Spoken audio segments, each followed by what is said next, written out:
우리가 읽은 말씀을 가지고 엘리야의 기도라는 제목으로 나눌 때에 깨닫고 은혜 받는 시간 되기를 주님의 이름으로 축원합니다. 우리가 이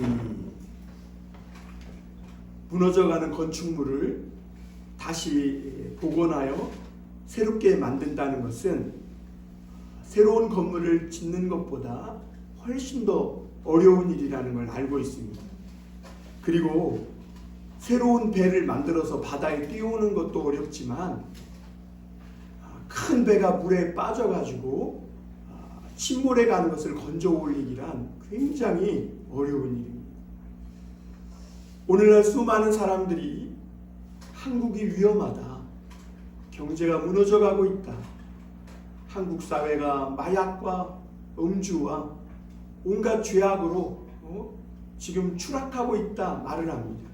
그런가 하면 성도들은 교회들이 위태하다, 교회들이 새로워져야 한다 말을 합니다.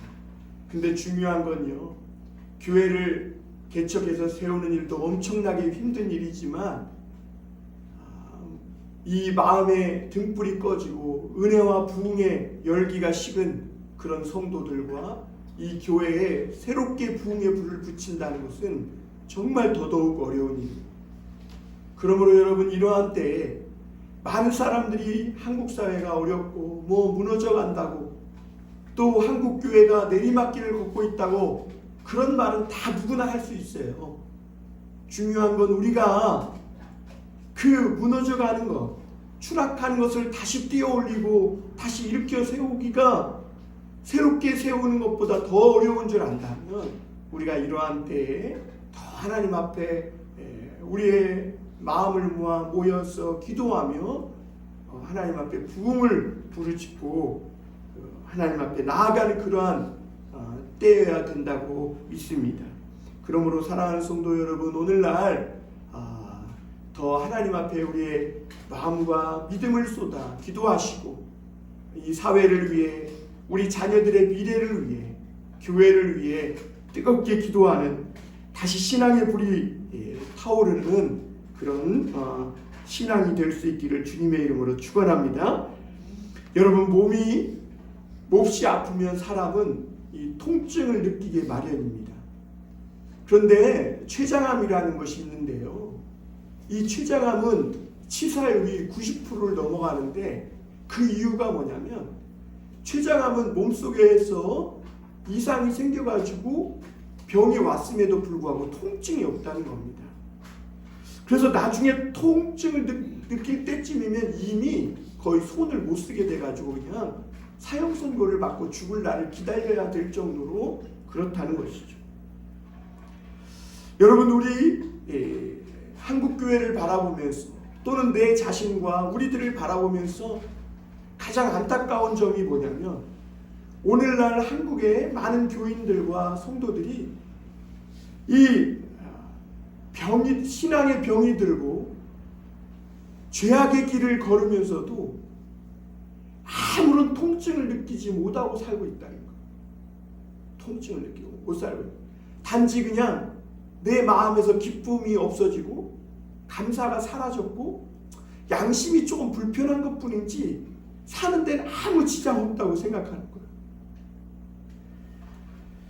그런데 여러분, 알고 보면 그게 아무것이 아닌 거예요. 신앙의 이 활기를 잃어버렸고 생명의 동력을 잃어버렸고 기도에도 아무런 증거도 나타나지 않고 하나님의 역사도 없는 것이죠. 기근이 들고 가뭄이 오게 되는 것입니다.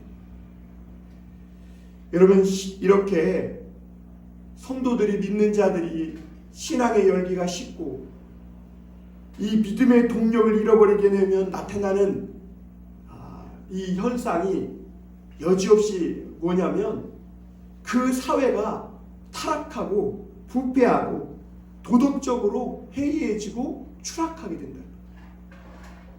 여러분, 오늘날 한국 사회에 이 마약이 막 만연해지고요, 성폭행이나 이런 죄악들이 만연해지고 막 말로 설명할 수 없었던, 이전에는 보지 못했던 이런 죄악들이 만연해지는 것은요, 오늘날 믿는 자들이 이 신앙의 열기가 식고 이 믿음의 동력을 잃어버린 것과 엄청나게 긴밀한 관계가 있다는 것을 여러분 기억하셔야 합니다.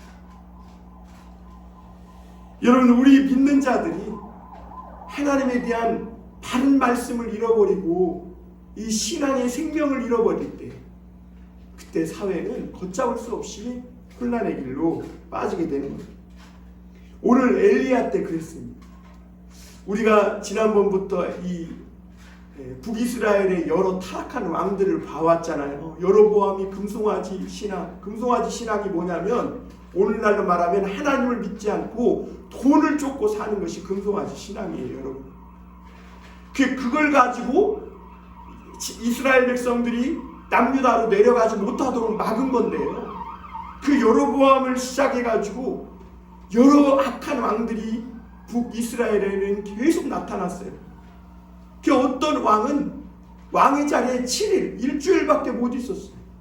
그리고 왕조가 바뀌고 새로운 왕조가 세우면 또 그 다음 왕조가 일어나서 반명을 일으키고 씨를 말리고, 그리고 새로운 왕조가 있으면 또 다른 왕이 나타나서 씨를 말려버리고, 그러니까 나라가 어떻게 됐어요? 평안할 날이 없는 거예요.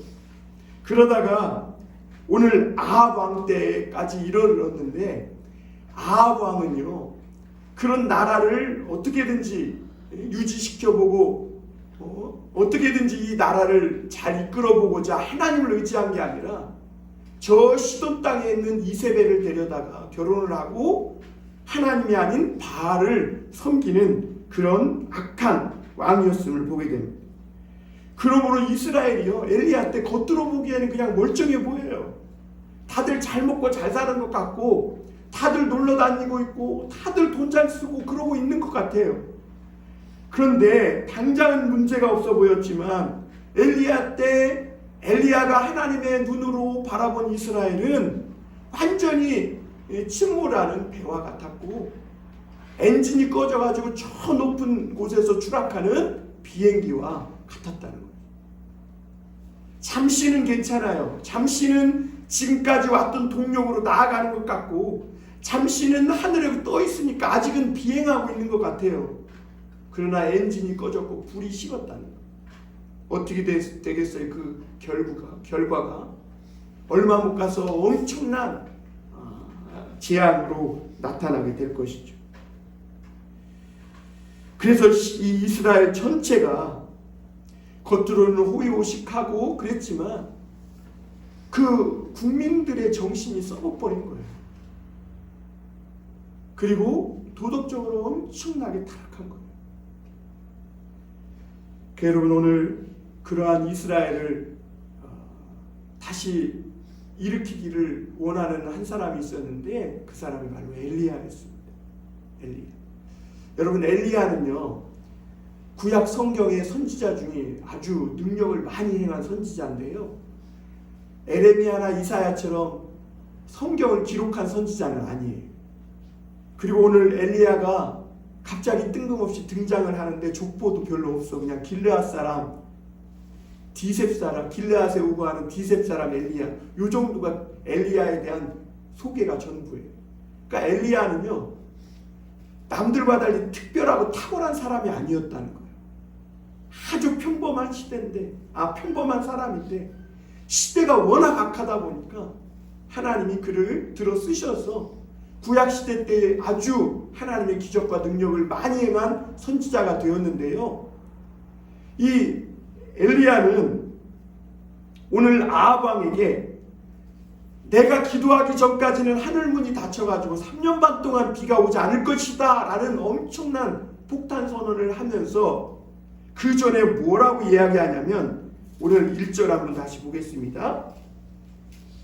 1절에 보면 길르앗에 우거하는 자 중에 디셉 사람 엘리야가 아합에게 말하되 내가 섬기는 이스라엘의 하나님이라고 말하고 있습니다. 내가 섬기는 이스라엘의 하나님. 무슨 말이냐면, 당시에 아합 왕을 비롯한 수많은 종교인들, 이스라엘 백성들이 여호와 하나님을 섬기지 않고 금송아지를 섬기고 돈을 섬기고 바알을 섬기고 미신을 섬기고 그랬다는 거예요. 그런데 그런 중에 엘리야는 오직 하나님만 섬겼다. 그러니까 하나님이 엘리야를 들어 쓰신 거예요. 여러분, 오늘도 세상이 돈을 믿고 세상이 권력을 믿고 명예를 믿고 사람들을 의지하고 나아가는 그런 세상 속에서도 오직 하나님만이 나의 하나님이다라고 믿고 섬기는 그런 사람을 하나님이 오늘 들어 쓰시는 것이죠.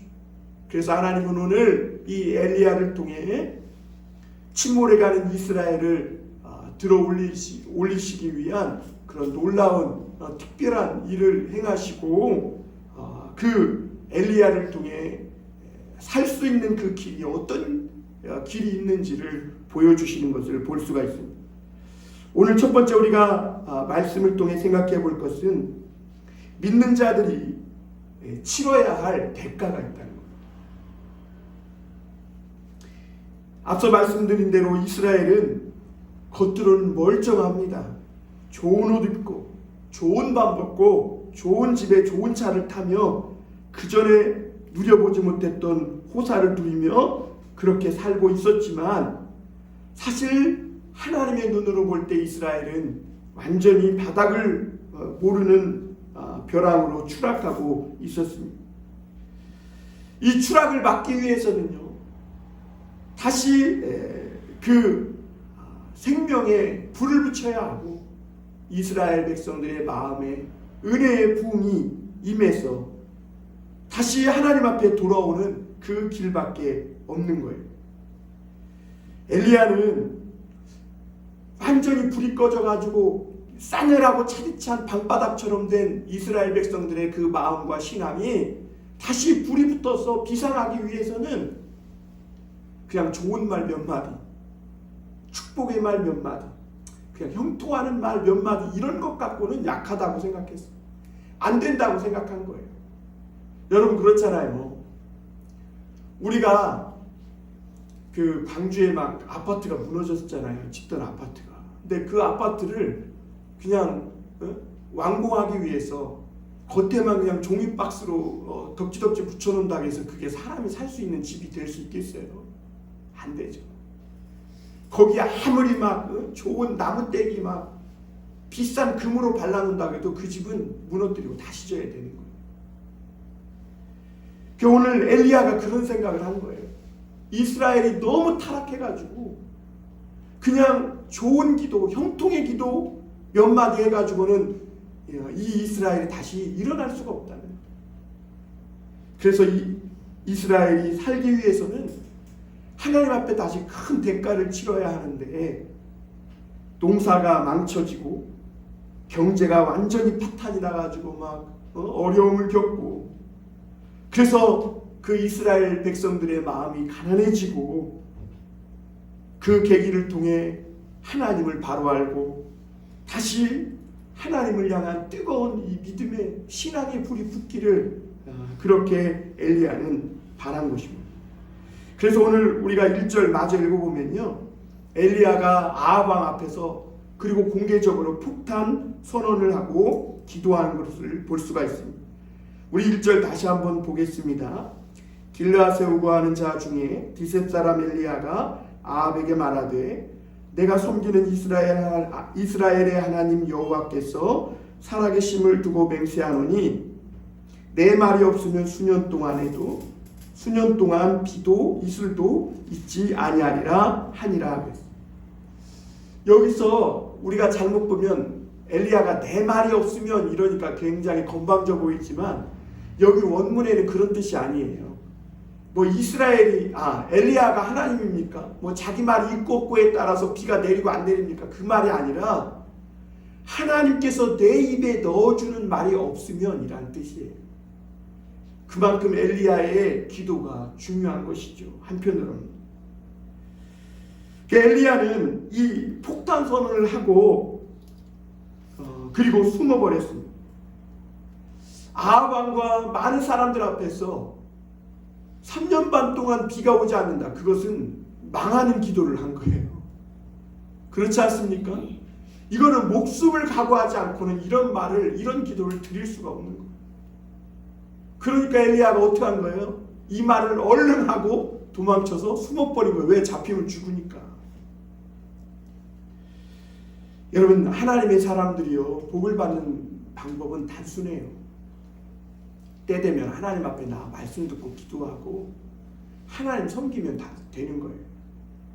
근데 교회가 자꾸 뭔가 커지고 부흥했다고 막 큰 교회 만들어가지고 큰 건물 짓고 뭐 이러려고 교회에 무슨 프로그램이나 무슨 이런 것들을 잔뜩 만들어서 막 하는 거, 그래서 큰 교회 만드는 거, 이게 성공이 아니에요.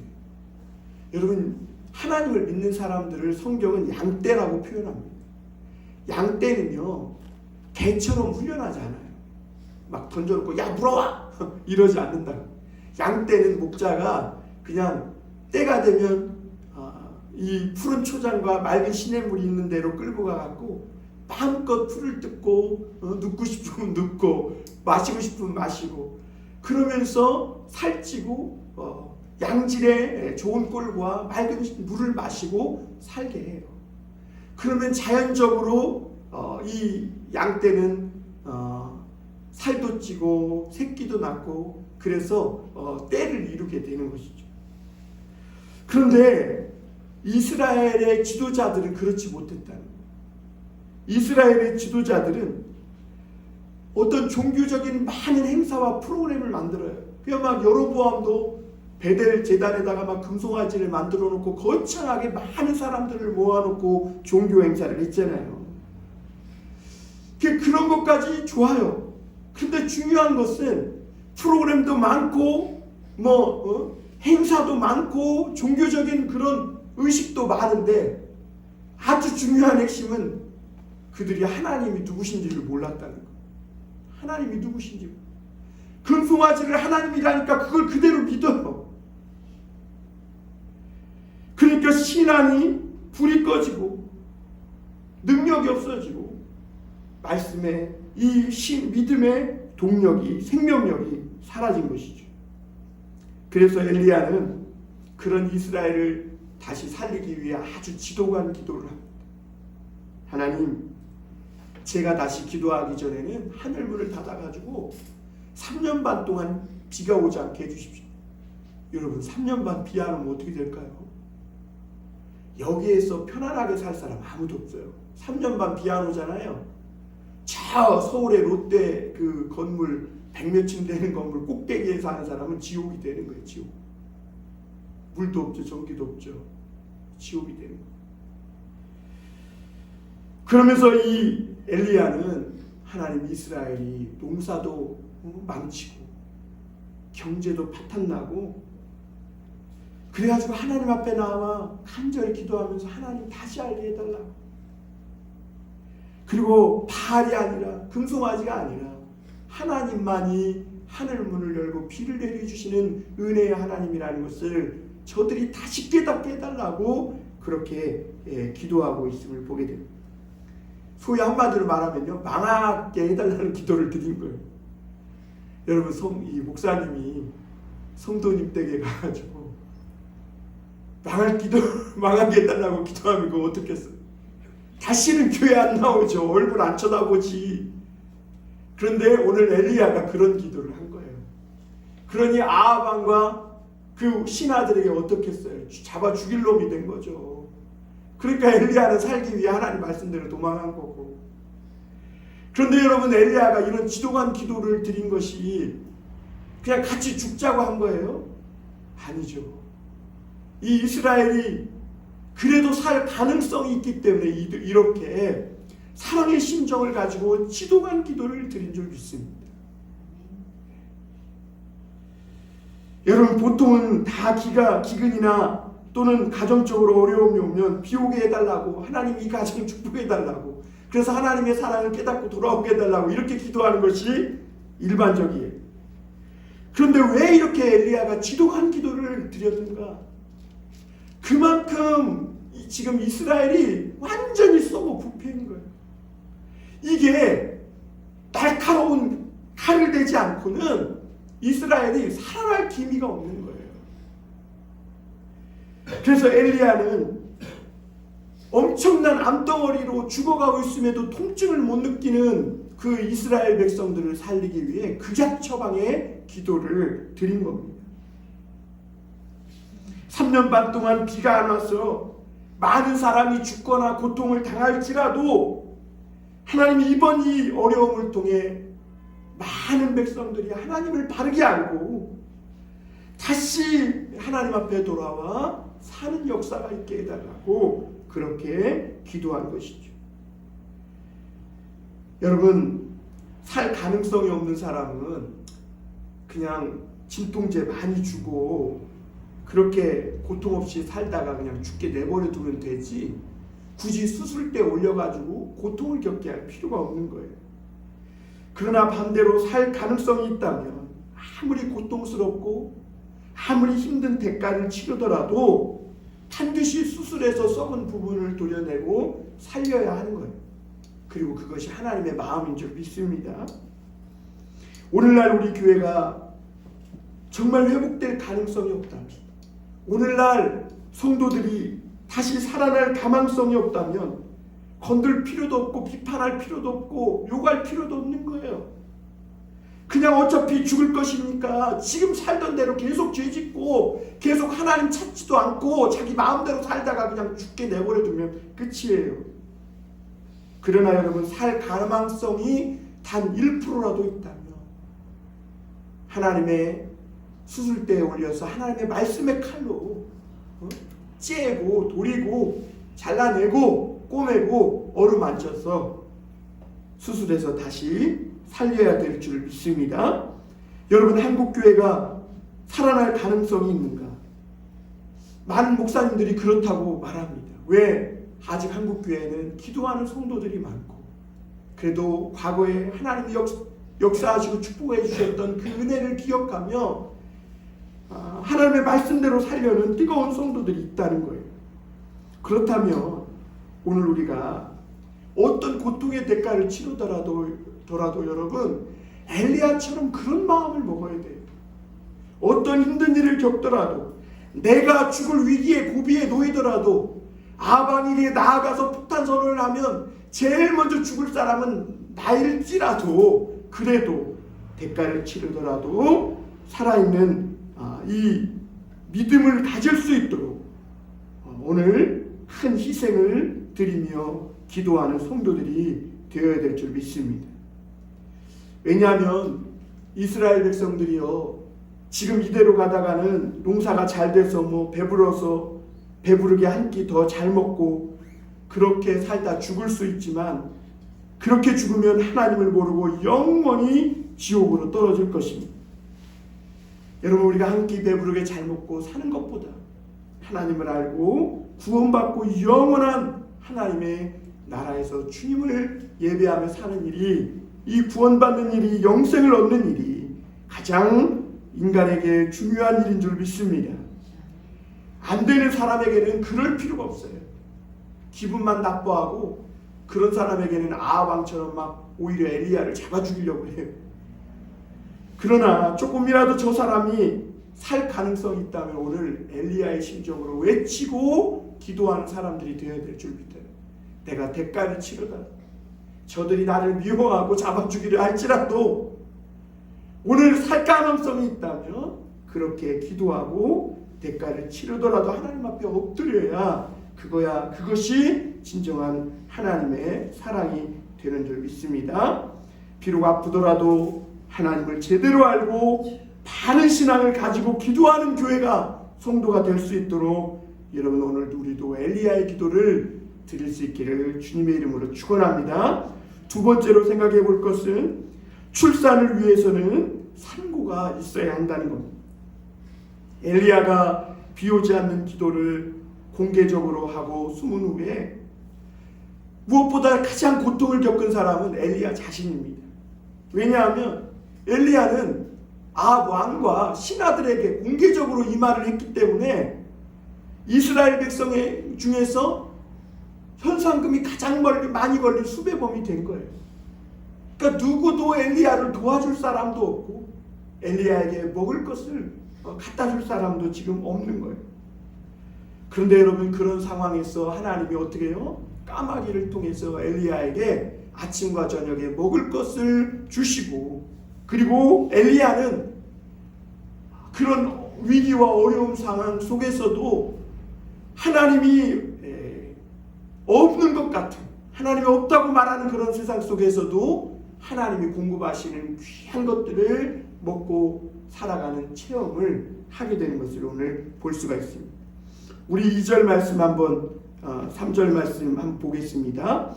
여호와의 말씀이 엘리야에게 임하여 이르시되 너는 여기서 떠나 동쪽으로 가서 요단 앞 그 시냇가에 숨고 그 시냇물을 마시라. 내가 까마귀들에게 명령하여 거기서 너를 먹이게 하리라. 여러분, 까마귀는요, 시체를 뜯어먹고 사는 부정한 동물 중에 하나로 여겨집니다. 그리고 한국 사람들은 특히 뭘 잊어버리면 제가 까마귀 고기를 먹었나 그러면서 굉장히 까마귀에 대해서 부정적이에요. 그런데 하나님은요, 아무도 엘리야를 도와줄 수 없는 그런 상황에 엘리야가 놓이자 하나님은 그들이 가장 부정하게 생각하는 까마귀를 보내서 이 엘리야를 먹이시는 것을 보게 됩니다. 만약 까마귀가 하나님의 명령을 깜빡하고 엘리야에게 먹을 것을 갖다 주지 않으면 어떻게 될까요? 엘리야는 죽는 거예요. 까마귀가 물어다 주는 먹이가 부정한 것인지 정한 것인지 이거는 둘째 문제고, 까마귀가 하나님의 명령을 깜빡하면 엘리야는 굶어 죽어 이대로. 그런데 오늘 까마귀가 놀랍게도 하나님의 명령을 한 번도 까먹지 않고 엘리야에게 적당한 정확한 시간에 먹을 것을 가져다 주는 걸 볼 수가 있어요. 여러분, 이것은 뭘 얘기하냐면 이스라엘 백성이 가장 부정하게 생각하는 까마귀조차도 하나님의 말씀에 이렇게 순종한다는 거예요. 그런데 스스로 하나님의 백성이라고 말하고 성경을 줄줄 암송한다고 말하고 스스로 막 하나님의 백성이라고 말하면서 그들이 하나님을 정작은 믿지 않고 하나님의 말씀도 지키지도 않는다는 것이죠. 하나님이 필요할 때마다 우리에게 공급해 주시는 이 믿음의 비밀을 체험하는 것이 성도에게는 가장 중요합니다. 여러분, 오늘 우리 성도들도요, 개인적으로 다 이 믿음의 비밀의 체험이 있어야 돼요. 힘들고 어려울 때요, 남들은 모르는 하나님이 나에게 주시는 은혜, 나에게 공급해 주시는 하나님의 능력을 체험하는 것이 무엇보다 가장 중요한 줄 믿습니다. 그래서 때때로 물론 하나님이 채워주시지 않을 때도 있죠. 그러면 그 또한 하나님의 인도하심이다 믿고 견디면서 하나님을 바라보는 이런 훈련을 하는 것이 중요한데요. 그래야 물질과 사람으로부터 자유해지는 거예요. 그리고 성도는 그때부터 당신이 하나님이 아니라 나의 하나님, 내가 섬기는 그런 하나님이라고 고백할 수 있는 이 믿음의 비밀을 가지게 되는 거예요. 오늘 엘리야에게 내가 섬기는 하나님이라는 이 비밀이 있었던 거예요. 그래서 그는 까마귀를 통해 그 가뭄 기근 중에도 공급하시는 하나님의 은혜로 살 수 있었던 것입니다. 여러분, 하나님은 오늘도 까마귀를 통해서 하나님의 사람들을 먹여 살리시는 능력의 하나님이십니다. 세상의 바알이나 금송아지가 오늘 우리를 살게 하는 게 아니라 하나님이 가장 부정한 것까지도 움직여서 필요하면 성도들을 도우시는 그런 능력의 하나님이심을 믿으시길 바랍니다. 마지막으로 우리가 한 가지 더 생각해 볼 것은 하나님은 이 엘리야를 사르밧 과부와 만나게 하셨다는 겁니다. 이스라엘은 하나님의 말씀을 헌신짝처럼 버려버렸습니다. 그러자 하나님은 그 은혜를 이방 땅에 사는 사르밧 안에 있는 과부에게 그 은혜를 주셨어요. 여러분, 솔로몬이 하나님의 은혜를 너무 많이 받고 경시 여기니까 하나님이 그 은혜를 누구에게 줬어요? 솔로몬에게 빼다가 찢어가지고 솔로몬이 가장 싫어하는 여로보암에게 줘버렸어요. 물론 여로보암도 하나님의 은혜를 모르고 살다가 지금 이 지경까지 왔지만 그러나 하나님은요, 오늘 하나님의 사람들이 하나님의 은혜를 너무 당연히 여기고 그 은혜를 모르고 살면 그 은혜를 뺏어다가 가장 싫어하는 사람에게 줘버려요. 그게 촛대를 옮기는 것이죠. 여러분, 사르밧 과부는 오늘 하나님을 잘 모르는 이방 여인이라고 소개하고 있어요. 시돈 땅은 어디냐면 아방 부인 이세벨의 고향이에요. 그러니까 바알 우상을 섬기는 그런 우상 종교의 원산지예요. 그 과부가 하나님을 알 턱이 없죠, 잘. 그런데도 오늘 엘리야를 통해 전하시는 하나님의 말씀을 사르밧 과부는 믿었어요. 그리고 그 사르밧 과부가 믿었던 그 믿음이 죽으려고 했던 자신도 살리고 아들도 살리고 그리고 그 동네 사람도 살리는 것을 보게 됩니다. 여러분, 오늘 말씀에 보면 기근이 정점에 이르렀습니다. 마침내 시냇물도 말라버렸어요. 하나님은 엘리야에게 시돈 땅에 있는 사르밧 과부를 찾아가라. 여러분, 사르밧의 과부가 한두 명이겠어요? 사르밧은 동네 이름입니다. 이름이 아니에요. 그러니까 서울에서 김서방 찾아가라. 서울에 김서방이 한두 사람이겠어요. 그리고 이방 선지자가 이방 여인에게 그것도 얹혀 살러 가라니까 엘리야는 자존심이 정말 허락지 않는 일이었을 수 있습니다.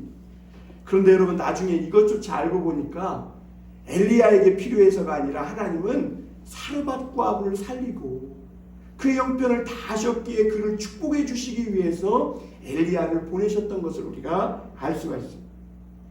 오늘 10절에 보면 엘리야가 한 성문에 이르러서 이렇게 말을 합니다. 10절 한번 보겠습니다. 그가 일어나 사르밧으로 가서 성문에 이를 때 한 과부가 그곳에서 나뭇가지를 줍는지라.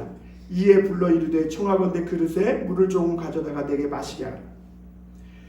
여러분, 이 엘리야는 하나님이 준비한 과부가 누군지 모르니까 알아보기 위해서 그릇에 물 좀 담아 나에게 물을 좀 가져다 달라 이렇게 말합니다. 나뭇가지 줍는 여인을 만나가지고 저 여인이 주님이 준비한 여인인가 한번 알아보기 위해서 물을 좀 달라. 지금 기근이잖아요. 물이 얼마나 귀해요. 자기 마실 물도 없는데. 그런데 물을 좀 달라. 그러니까 이 여인이 그 물을 가지러 갑니다. 여러분, 하나님이 준비한 사람들의 특징은요, 친절하다는 겁니다. 아브라함의 늙은 종이 이삭의 아내를 구하러, 신부감을 구하러 갈 때도요, 뭐라고 기도하냐면, 하나님, 내가 우물가에서 여인들을 만나서 나에게 물을 좀 달라 그러면 나에게만 아니라 내게 있는 이 낙타에게까지 물 떠주는 그 여인이 하나님이 이삭의 신부감으로 주는 여인임을 이렇게 알겠다고 이렇게 기도하는 장면을 볼 수가 있습니다. 그러니까 여러분, 하나님이 예비한 사람들의 특징은 뭐예요? 친절해요. 여러분, 이 여인은 두말 하지도 않고 지금 물이 얼마나 귀한 줄 아냐, 그런데 물을 좀 달라고 그러냐고 그러면서 화내거나 원망하거나 투덜대지 않고 그냥 아무 말 없이 물을 가지러 갑니다. 그런데 물을 가지러 가기도 전에 엘리야는 더 심각한 청을 합니다. 우리 11절 한번 보겠습니다. 11절 같이 읽어볼까요? 시작. 그가 가지러 갈 때에 엘리야가 그를 불러 이르되 청하건대 내 손에 떡 한 조각을 내게로 가져오라. 과부는 그 엘리야의 말을 듣고서야 기가 막힌 자신의 사연을 털어놓습니다. 그 이후에 보면 그 여인에게는 기가 막힌 사연이 있는데 그게 뭐냐면 지금 너무 힘들어서 자기에게 있는 이 가루와 기름 조금 가지고 마지막 떡을 만들어 먹고 아들과 함께 죽으려고 한다는 거예요. 12절에 그렇게 말씀하고 있어요. 그 엘리야는 하나님 앞에 잠시 생각했을 수도 있어요. 아니, 하필 보내도 마지막 떡을 먹고 죽으려는 사람에게 보내냐, 그런 생각을 했을 수도 있어요. 근데 뒤집어 보면요, 사실 그런 사람들에게 가장 필요한 것이 누구예요? 하나님이에요. 할렐루야. 그 하나님이 그런 사람들에게 보내는 거예요. 그래서 엘리야는 그 하나님의 마음을 알고 그 절망하고 있는 과부에게 마지막 하나님의 말씀을 전해요. 13절 14절입니다. 우리 한번 볼까요? 엘리야가 그에게 이르되 두려워하지 말고 가서 내 말대로 하려니와 먼저 그것으로 나를 위하여 작은 떡 한 개를 만들어 내게로 가져오고 그 후에 너와 내 아들을 위하여 만들라. 이스라엘의 하나님 여호와의 말씀이 나 여호와가 비를 치면에 내리는 날까지 그 통에 가루가 떨어지지 아니하고 그 병에 기름이 없어지지 아니하리라 하셨느니라. 여러분, 이런 상황에서 물 달라고 하고 마지막 떡을 나를 위해 달라 이런 말을 한다는 것은 보통 어려운 일이 아니에요. 그러나 여러분, 하나님의 사람들은 뒤로 물러서면 안 돼요. 왜냐하면 하나님이 그를 축복하시려고 하는 거거든요. 그러니까 이 엘리야는 그 떡을 만들어서 나에게 주고 그 후에 너는 죽든지 말든지 알아서 하라는 거예요. 겉으로 보기에는 이처럼 가혹한 말이 없어요. 엘리야는 이 과부에게 가서 야, 내가 많은 가루하고 기름 갖고 왔으니까 우리 같이 만들어 먹고 살자, 그렇게 하지 않았어요. 마지막 떡을 만들어 먹고 죽으려는 그 과부에게 나를 위하여 좀 만들어 와. 그리고 그 후에 죽든 말든 그거는 너희가 알아서 해. 그렇게 말하는 걸 볼 수가 있어요. 그러면서 하나님의 말씀은 거기서 그치지 않고 뭐라고 말합니까? 두려워하지 말고 내 말대로 하라는 거예요. 그러면 너희 통에 가루가 떨어지지 않고 기름이 떨어지지 않을 것이다. 이렇게 끝까지 하나님의 말씀을 전하는 것을 보게 됩니다. 오늘 과부는 이 엘리야의 말을 듣고 선택해야 합니다. 가혹하게 말하는 선지자의 말을 거절하고 그냥 마지막 남은 떡 한 조각 만들어 먹고 조금이라도 더 배부르게 살다가 그냥 이렇게 죽을 것인가? 아니면 하나님의 말씀을 믿고 마지막 떡을 포기하고 살 것인가? 과부는 그런데 놀랍게도요, 이스라엘 백성들과 달리 금송아지나 떡을 택한 게 아니라 떡보다는 하나님의 말씀을 훨씬 더 귀한 것으로 여겨요. 그리고 말씀을 믿고 마지막 떡을 포기하고 어떻게 해요? 선지자에게 줘버립니다. 하나님이 이스라엘에게 오늘 요구하신 믿음이 바로 그런 믿음입니다. 사람이 떡으로만 살 것이 아니라 하나님의 입에서 나오는 모든 말씀으로 살 것이다. 신명기 8장 3절에 이 말씀을 믿기를 원하신 거예요. 하나님. 그런데 이스라엘 백성들은요, 성경을 줄줄 암송하면서도 그리고 성경을 잘 알면서도 믿지 않아요. 입으로만 믿고 그들은 돈을 믿고 금송아지를 믿는 사람들이지 하나님의 말씀에 능력이 있고 하나님의 말씀이 우리를 살린다는 것을 그런 믿음이 그들에게는 없었음을 보게 됩니다. 그래서 엘리야를 하나님이 이방 땅 사르밧으로 보내버린 것이죠. 이방 여인은 마지막 떡을 포기하고 하나님의 말씀을 붙잡았을 때 믿음의 비밀, 그 성령의 능력을 체험하게 됩니다. 그리고 남들이 말하는 하나님이 아니라 오늘 나의 하나님을 알게 되는 것을 보게 됩니다.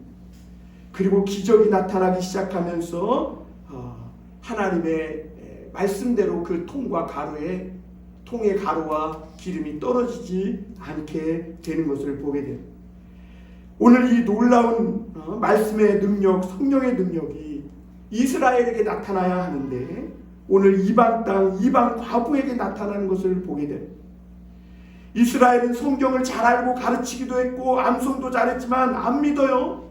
그러나 이방 과부는 믿었기에 오늘 그 이방 땅 사르밧 과부에게 오늘 하나님의 능력이 나타나고 살 길이 열린 것을 보게 됩니다. 오늘 하나님은 과부에게요, 먹는 것으로 또 사는 것으로 만족하지 않고 더 큰 은혜를 체험하게 하신 걸 보게 됩니다. 왜냐하면 사르밧 과부는 하나님이 매일 공급하시는 것으로 먹고는 살았어요. 은혜 속에 살았어요. 그런데 그의 인생이 너무 기구한 탓에 하나님이 나를 정말 사랑하신다는 것을 믿지 못했어요. 여러분, 우리가 신앙을 가져도요, 하나님이 나를 정말 사랑하신다는 이 믿음까지 나아가야 돼요. 그래서 우리의 성품이 변하고 새로워져야 돼요. 왜냐하면 하나님이 정말 나를 사랑한다는 그 믿음까지 나아가지 못하면 좋을 때는 좋은데 좋지 않을 때는요, 못 볼 꼴, 안 볼 꼴 다 밑바닥을 드러내고 하나님 불신하고 떠나게 돼 있는 거예요. 여러분, 오늘 이 여인은요, 과거에 아름답지 못한 삶을 살았던 것이 분명해요. 그래서 아들까지 낳은 것 같아요. 지금까지 하나님의 은혜 속에 살면서 너무나 기뻤는데 갑자기 아이가 병들고 어떻게 해요? 죽게 됩니다. 그러자 엘리야를 원망하고 하나님을 원망하면서 불평하는 것을 18절에서 오늘 보게 됩니다. 우리 17, 18절 한번 읽어보겠습니다. 2일 후에 그 집주인 되는 여인이 아들이 병들어 증세가 심히 위중하다가 숨이 끊어진지라 여인이 엘리야에게 이르되 하나님의 사람이여 당신이 나와 더불어 무슨 상관이 있기로 내 죄를 생각나게 하고 또 내 아들을 죽게 하려고 내게 오셨나이까. 여러분, 믿는 자들의 시험은요, 물질적인 것만이 아니에요. 하나님이 믿는 자들에게 가장 소중한 것을 요구할 때가 있습니다. 그러면 대개 사람들은 믿음의 뿌리가 송두리째 흔들려요. 그리고 그때 하나님이 나를 정말 사랑하신다는 것을 믿지 못하면요, 그동안 정말 믿음으로 살아왔던 모습은 온데간데 없고 그동안 그 밑바닥에 있었던 모든 더러운 것들이 다 나오고 막 그러면서 하나님을 팔아먹게 되는 걸 보게 됩니다. 여러분, 사실 사단이 노리는 것이 그거라는 거예요. 오늘날 성도들에게 하나님은 이 여인을 사랑하고 축복해 주셨는데 여인의 아들이 갑자기 죽었어요. 그런데 사단이 그 틈을 타고 이 여인의 믿음을 완전히 폭발시키려고 하고 있음을 보게 됩니다. 우리는 하나님이 아니에요. 그래서 왜 그런 일이 일어나는지 다 몰라요. 그런데 여러분, 분명히 알아야 될 것은 세상이 타락하고 모든 사람들이 고통을 겪고 있을 때 하나님은 믿는 자들 중에 누군가가 그 대가를 지불하고 하나님 앞에 엎드리는 그런 믿음을 갖기를 원하는 거예요. 하나님은 믿는 자들의 희생과 그런 기도를 보시고 세상을 긍휼히 여기시는 하나님이라는 것이죠. 그런데 망해갈 때, 추락할 때 나타나는 특징이 뭐냐면 아무도 희생하거나 아무도 손해보려 하지 않는다. 다 자기 것 챙기고 자기 말 다 누릴 것 다 누리고 놀러갈 것 다 놀러가고 세상 사람처럼 다 똑같이 그렇게 살려고 한다네. 그러면 그것은 망해가는 길이에요. 하나님은 여인을 사랑하시지만 무슨 일인지 이 여인의 아이는 죽었어요. 그러나 오늘 여인은 그 일을 감당할 믿음이 없음을 보게 됩니다. 그때 엘리야가 하나님 앞에 또 기도하는 것을 보게 됩니다. 이제 전에는 지독한 기도를, 하나님 망하게 해달라고 이스라엘을 위해서는 그런 지독한 기도를 드렸던 엘리야가 이제는 이 여인의 아이를 위해서는 하나님 앞에 간절히 부르짖자 하나님이 그 아이를 살려주시고 새 생명을 주시는 것을 보게 됩니다. 그리고 이 과부가 더 새로운 믿음으로, 깊은 믿음으로 나아갈 수 있도록 이끌어 주시는 것을 보게 됩니다. 마지막으로 24절에 보면 같이 한번 읽어볼까요? 시작. 여인이 엘리야에게 이르되 내가 이제야 당신은 하나님의 사람이시오 당신의 입에 있는 여호와의 말씀이 진실한 줄 아노라 하니라. 여러분, 하나님이 오늘 우리를 사랑한다는 믿음을 갖는 것이 중요합니다. 그래서 하나님은 과거에 내 죄를 다 드러내고 그 죄를 심판하시는 하나님이 아니라 오늘 우리 죄를 용서해 주시고 구원해 주시고 진심으로 우리를 살려주시고 우리를 회복시키시기 위해 찾아오시는 하나님이시라는 것을 여러분 잊지 마시길 바랍니다. 그 하나님의 사랑을 믿을 때 오늘 우리의 마음이 따뜻해지고 마음이 문이 열려지고 거기에 하나님의 독특한 은혜와 부흥이 임하게 되는 거예요. 오늘 믿는 자들이 남들처럼 다 그렇게 누리며 살기를 원하고 아무런 희생이나 대가도 없이 엘리야처럼 오늘 사르밧 과부처럼 하나님 앞에 엎드리는 그런 믿음 없이 똑같이 세상처럼 살아가려고 하는 그런 사회에는 소망이 없다는 겁니다.